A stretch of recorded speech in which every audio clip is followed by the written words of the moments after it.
मैं प्रगति राय, Saraswati group of colleges के digital platform पे आप सभी का स्वागत है। आज का वीडियो है नई शिक्षा नीति के तहत जो आपका सिलेबस नया आया हुआ है, उस सिलेबस के बारे में आज का पहला वीडियो है। और पहले वीडियो में सिलेबस के बारे में हम डिस्कस करेंगे, जो कि सब्जेक्ट आपका होम साइंस है। सब्जेक्ट आपको दिख रहा होगा। होम साइंस एनईपी के तहत क्या सिलेबस चेंज किया हुआ है या पुराने जो भी सिलेबस इसमें इंक्लूड है उसके बारे में आज की वीडियो में आपको पता चलेगा। क्योंकि इसके पहले का जो सिलेबस था एनईपी के पहले, वो आपको 2 पेपर में पढ़ना था, जो कि पेपर फर्स्ट था मैनेजमेंट और पेपर सेकंड था न्यूट्रिशन। तो एनईपी के तहत जो फर्स्ट आपका पेपर था मैनेजमेंट, वो टोटली उसको हटा दिया है। और जो सेकंड पेपर था फूड एंड न्यूट्रिशन के सभी हिस्सों को इसमें मेंशन किया हुआ है। तो इसमें आपको देखना ये है कि आपका सिलेबस इस प्रकार है। पहले जो आपका होम साइंस का पेपर था वो 2 पार्ट में डिवाइड था, यानी पेपर फर्स्ट और पेपर सेकंड। लेकिन अब ये पेपर को हटा के 2 पेपर के भाग को एक पेपर में ही शामिल किया हुआ है, लेकिन इसमें पार्ट ए और पार्ट बी करके दिया हुआ है। जिसमें आपको सबसे पहले दिख रहा होगा पार्ट ए में traditional and current home science. यानी सबसे पहले तो आप होम साइंस का परिचय देखेंगे। ट्रेडिशनल यानी परंपरागत तौर तरीके जो थे होम साइंस पे, यानी बेसिकली ये आपका होम साइंस का इतिहास है, होम साइंस की उपयोगिता है और करंट टाइम में होम साइंस की क्या ज़रूरत है, क्या महत्व है, इसके बारे में मतलब दोनों कंबाइन करके दिया हुआ है। पहले के समय का होम साइंस और इस समय का होम साइंस, दोनों समय यानी पास्ट और प्रेजेंट को इंक्लूड किया है। दोनों के कॉम्बिनेशन को आपको देखना है। तो है वही चीज़ें कि यानी आप सिर्फ गृह विज्ञान के एक तरह से अर्थ, परिभाषा, गृह विज्ञान का इतिहास, महत्व, इसकी आवश्यकता, आज के टाइम में इसकी आवश्यकता क्या है, पहले के टाइम में क्या थी, इसके बारे में आपको पढ़ना है। सेकंड आपको दिख रहा है सेल एंड डाइजेस्टिव सिस्टम, यानी हमारे बॉडी का छोटा सा हिस्सा दिया हुआ है। हमारे बॉडी का पूरा हिस्सा इसमें नहीं पढ़ना है, इसमें बस 2 चीज़ें दिखा रहा है, सेल एंड डाइजेस्टिव सिस्टम। तो सेल्स और डाइजेस्टिव सिस्टम के बारे में आपको पढ़ना है। यहाँ पे थर्ड जो यूनिट है, थर्ड यूनिट आपको दिखा रहा है फूड एंड न्यूट्रिशन। यही फूड एंड न्यूट्रिशन पहले इसके पहले का जो सिलेबस था होम साइंस का, तो फूड एंड न्यूट्रिशन आपका एक पेपर ही था। लेकिन एनईपी के तहत फूड एंड न्यूट्रिशन को पार्ट ए में मेंशन किया हुआ है, जिसमें फूड एंड न्यूट्रिशन के सारे पार्ट को इसने इसमें रखा हुआ है। जैसे इसमें आपको पढ़ना है कार्बोज। इसके पहले भी आप यही सारी चीज़ें फूड एंड न्यूट्रिशन में पढ़ रहे थे। प्रोटीन, वसा, विटामिन, खनिज लवण और आपका है जल। इसके पहले भी ये सारी चीज़ें आपके होम साइंस में थी।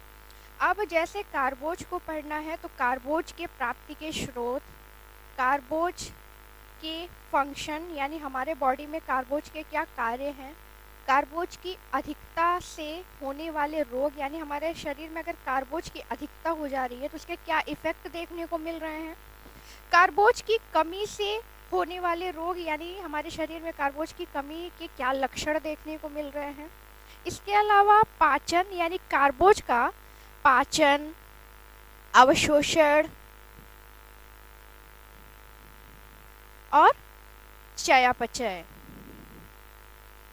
ये सारी चीज़ें भी आपको फूड एंड न्यूट्रिशन में पढ़नी है। तो ये आपको सिर्फ कार्बोज में नहीं पढ़ना है, बल्कि प्रोटीन, वसा, विटामिन, खनिज लवण, इन सारों में यही सारी चीज़ें पढ़नी है। यानी उनके जो फंक्शन हैं, उनके प्राप्ति के जो स्रोत हैं, सोर्सेज हैं, इसके अलावा उनके कमी से होने वाले रोग और अधिकता से होने वाले रोग, ये सारी चीज़ें आप पढ़ेंगे। यानी अगर एक हिस्सा देखा जाए तो आपका होम साइंस का जितना भी यूनिट है, सारे यूनिट में सबसे अगर कोई ब्रॉड यूनिट है तो यही है फूड एंड न्यूट्रिशन, क्योंकि फूड एंड न्यूट्रिशन में आपको 6-7 जो भी न्यूट्रिएंट हैं वो आपको पढ़ने को मिलेंगे। इसके अलावा एक आता है रफेज, रफेज यानी रेशे फाइबर। फाइबर का चूँकि कोई पौष्टिक वैल्यू है नहीं, लेकिन फिर भी ये पोषक तत्वों में जोड़े जाते हैं, लेकिन इसको अलग से लेने की ज़रूरत नहीं है। जब हम विटामिन्स और खनिज लवण का सेवन करते हैं तो रफेज भी उसमें हमें मिल जाते हैं। तो ये इतने पोषक तत्व हैं जो आपको फूड एंड न्यूट्रिशन के अंतर्गत पढ़ना है। नेक्स्ट आपको दिख रहा है कुकिंग मेथड। अब कुकिंग मेथड यानी भोजन बनाने की जो विधियां हैं, भोजन बनाने की जो प्रक्रिया है। अब आप ये सोचेंगे कुकिंग मेथड को पढ़ने की क्या ज़रूरत है, कुकिंग मेथड की क्या ज़रूरत है, यानी भोजन पकाने की विधियां में क्या पढ़ना है। अब भोजन पकाने की विधियां, इसके पहले भी जो होम साइंस का सिलेबस था, बीए फर्स्ट ईयर का जो फर्स्ट पेपर था, सेकंड पेपर था, उसमें दिया हुआ था।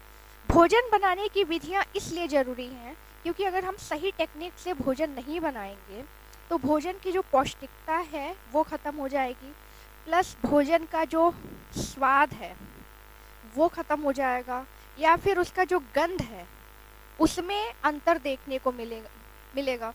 इसीलिए एक टेक्निक के तहत अगर हम कोई काम को करते हैं, किसी विधि के तहत किसी काम को करते हैं, तो वो काम बहुत ही अच्छा होता है। इसीलिए कुकिंग मेथड आपको पढ़ना है। कुकिंग मेथड में आपको चार विधियां मिलेंगी पढ़ने को, जिसमें वाष्प द्वारा भोजन पकाना, जल द्वारा भोजन पकाना, वायु द्वारा भोजन पकाना और वसा द्वारा भोजन पकाना।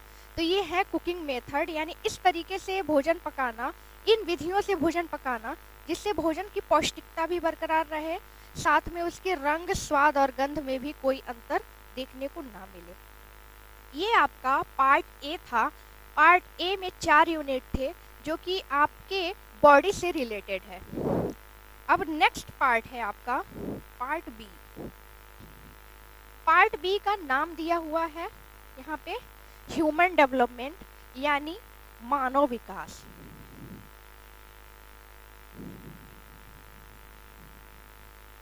मानव विकास। अब मानव विकास यहाँ पे नाम जरूर दिया हुआ है, लेकिन यहाँ पे आपको ह्यूमन डेवलपमेंट के सारे पार्ट्स को नहीं पढ़ने हैं, बल्कि कुछ सेलेक्टेड पार्ट इसमें दिए हुए हैं, जिसमें सबसे पहले तो आपको ह्यूमन डेवलपमेंट के बारे में जानना है कि मानव विकास है क्या, यानी विकास क्या है, मानव विकास कब से, मानव विकास का अध्ययन कब से शुरू हुआ, इसमें मानव विकास से संबंधित शोध कब से शुरू हुए। तो यानी एक तरह से इंट्रोडक्शन और इसके इतिहास के बारे में आपको पढ़ना है कि ह्यूमन डेवलपमेंट कब से शुरू हुआ और कहाँ कहाँ इसका अध्ययन किस प्रकार से हुआ। इसके बाद आप पढ़ेंगे ग्रोथ एंड डेवलपमेंट, यानी पार्ट बी का जो सेकेंड यूनिट है वो है वृद्धि एवं विकास। अब वृद्धि एवं विकास में थोड़ा सा अंतर यहाँ पे आपको बताया जाएगा, क्योंकि वृद्धि, ग्रोथ जो है वो सिर्फ शारीरिक और रचनात्मक होते हैं, लेकिन जो विकास होता है वो हर तरह से, जो भी परिवर्तन हमारे में हो रहे हैं वो सब आते हैं, जैसे सामाजिक विकास, नैतिक विकास, बौद्धिक विकास, संज्ञानात्मक विकास, संवेगात्मक विकास। तो जितने भी विकास है वो सारे डेवलपमेंट यानी विकास के अंतर्गत आ जा रहे हैं, और जो शारीरिक रूप से हो रहा है और रचनात्मक रूप से वो सिर्फ ग्रोथ के अंतर्गत आते हैं। और जो शारीरिक चेंजेस हैं हमारे शरीर में वो भी विकास के अंतर्गत ही आते हैं, यानी विकास में सब आ जाएंगे, लेकिन ग्रोथ में बस जो दिख रहा है एक तरह से, जिसे हम देख सकते हैं, महसूस कर सकते हैं, देख के जाना जा रहा है कि हाँ इसमें परिवर्तन हो रहे हैं, शारीरिक रूप से वो ग्रोथ के अंतर्गत आता है। तो ग्रोथ और डेवलपमेंट पढ़ेंगे। डेवलपमेंट में विकास के सिद्धांत, विकास के स्वरूप, विकास के क्षेत्र, ये सारे आ जाएंगे।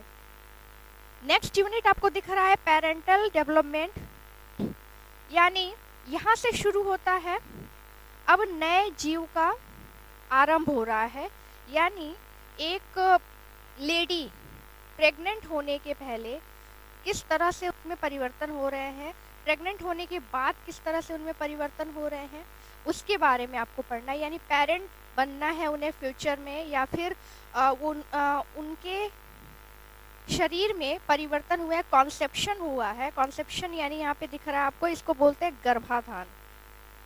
गर्भाधान गर्भाधान की प्रक्रिया हो गई है, तो इस कारण कोई भी स्त्री के शरीर में किस प्रकार से परिवर्तन हो रहा है, आंतरिक एवं बाह्य, उसके बारे में आपको पढ़ना है। तो यहाँ पे पेरेंटल डेवलपमेंट हो जाएगा।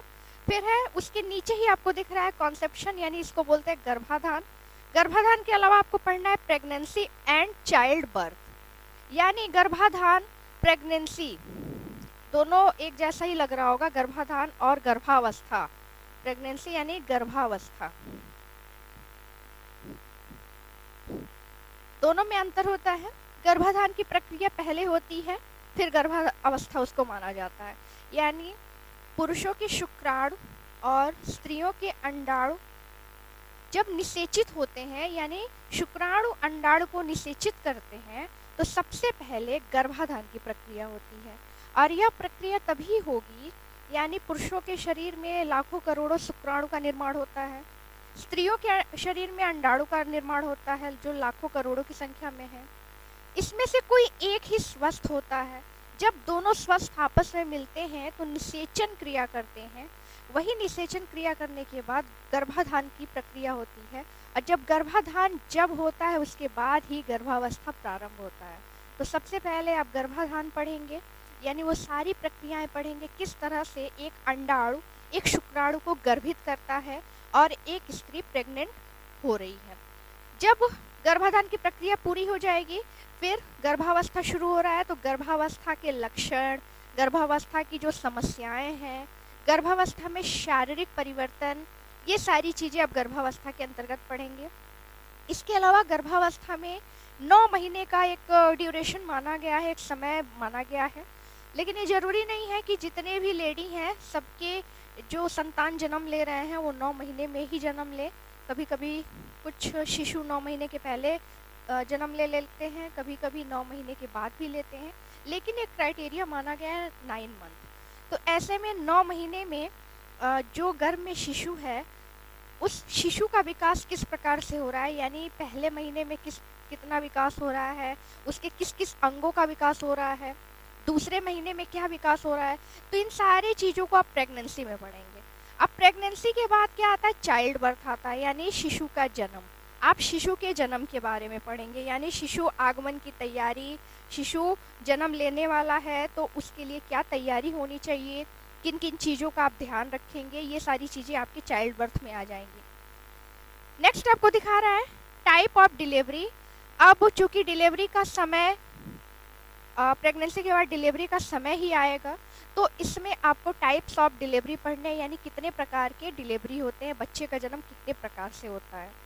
अब बच्चे के जन्म के बाद न्यू बॉर्न बेबी, एक छोटा बच्चा जब जन्म लेता है, तो छोटे बच्चे जब जन्म लेते हैं तो उनकी क्या विशेषताएं होती हैं।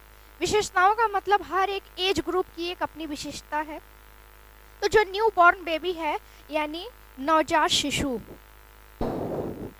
नवजात शिशु की क्या विशेषताएं हैं, नवजात शिशु के जो बॉडी एक्टिविटी हैं वो किस प्रकार से हैं, इसके बारे में आप पढ़ेंगे।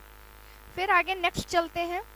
नेक्स्ट आपको दिख रहा है इन्फेंसी एंड प्री स्कूल, यहाँ पे डेवलपमेंट, यानी इन्फेंसी शैशवावस्था और प्री स्कूल यानी विद्यालय पूर्व की अवस्था, यानी कोई बच्चा विद्यालय जाने से पहले कहाँ जाता है, प्लेवे में जाता है, नर्सरी में जाता है, या फिर बहुत बच्चों को डायरेक्ट स्कूल ही भेजते हैं। तो ये जो बच्चे हैं इनकी उम्र होती है, जो प्लेवे में जाते हैं 2 से 5 वर्ष। 2 से 5 वर्ष के बाद ही बच्चा विद्यालय जाता है, यानी विद्यालय का एक छात्र होता है। तो इन्फेंसी स्टेज में, इन्फेंसी यानी शैशवावस्था और विद्यालय पूर्व की अवस्था यानी बचपना अवस्था में बच्चों का विकास आपको पढ़ना है। इन बच्चों में कौन कौन से विकास पढ़ने हैं, उस विकास को भी यहाँ पे दिखा रहा है। शारीरिक विकास पढ़ना है आपको और क्रियात्मक विकास, यानी शैशवावस्था और बचपना अवस्था में आपको शारीरिक विकास पढ़ना है और आपको क्रियात्मक विकास पढ़ने हैं। इसके अलावा इन दोनों के साथ साथ सामाजिक विकास भी बच्चों में शुरू हो जाता है और इमोशनल डेवलपमेंट भी शुरू हो जाता है। इमोशनल डेवलपमेंट यानी जो संवेग है, संवेग यानी जो उनकी भावनाएं हैं, भावनात्मक विकास। तो इस स्टेज में, इस एज में बच्चों के सामाजिक विकास भी प्रारंभ हो जाते हैं, प्लस उनके अंदर संवेग भी उत्पन्न हो जाते हैं। अब चूंकि ह्यूमन है, अब हम मानव हैं, तो मानव के अंदर संवेग तो जरूर रहेगी। यही तो अंतर होता है मशीन में, मानव में, जानवरों में। तो इस एज में बच्चों में संवेगात्मक विकास, सामाजिक विकास, कॉग्निटिव विकास, कॉग्निटिव डेवलपमेंट और लैंग्वेज डेवलपमेंट यानी यहाँ पे आपको पढ़ना है भाषा का विकास। कॉग्निटिव डेवलपमेंट यानी संज्ञानात्मक विकास,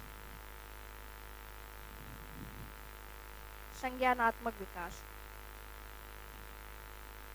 संवेग और संज्ञान दोनों में अंतर होता है। इमोशनल डेवलपमेंट अलग है, कॉग्निटिव डेवलपमेंट अलग है। संज्ञानात्मक विकास ये आपका ब्रेन से रिलेटेड होता है, यानी एक तरह से समझिए बौद्धिक विकास को आप कह सकते हैं। संज्ञानात्मक विकास, संवेगात्मक विकास यानी हमारे अंदर की जो भावनाएं होती है, जो इमोशन होते हैं, इमोशनल डेवलपमेंट होता है। लैंग्वेज डेवलपमेंट, इसी एज में बच्चों में भाषा का विकास भी होता है, जो कि बाल्यावस्था में काफ़ी हद तक पूर्ण हो चुका रहता है। एक बालक है अगर 7-8 साल का, तो 7-8 साल में बच्चे के पास इतना तो ज्ञान होता है कि उसे कैसे भाषा का प्रयोग करना है, किस तरह से शब्दों का प्रयोग करना है। तो शुरुआत वहीं से होती है, यानी ये कोई भी बच्चा शैशवावस्था से ही सीखना शुरू करता है, उसके विकास वहीं से प्रारंभ होते हैं।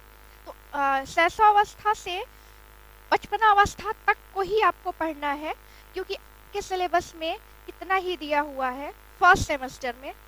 सेकेंड सेमेस्टर के बाद बाकी की सारी चीज़ें दी हुई हैं। तो फर्स्ट सेमेस्टर में आपको ह्यूमन डेवलपमेंट का पार्ट पढ़ना है और प्लस न्यूट्रिएंट का पार्ट पढ़ना है, और जिसमें से कुछ चीज़ें आपके एक्स्ट्रा दी हुई हैं, जैसे सेल्स और डाइजेस्टिव सिस्टम पढ़ना है। तो ये आपका सिलेबस शॉर्टकट में था, यानी पूरा सिलेबस आपको बीए फर्स्ट ईयर का जो होम साइंस विषय है, सब्जेक्ट है, इसमें आपको क्या क्या चीज़ें पढ़नी है। नेक्स्ट वीडियो के साथ मिलते हैं, जिसमें आपका सबसे पहला जो यूनिट है, सबसे पहले यूनिट का जो सबसे पहला टॉपिक है, नेक्स्ट वीडियो आपका वही रहेगा। तब तक के लिए थैंक यू।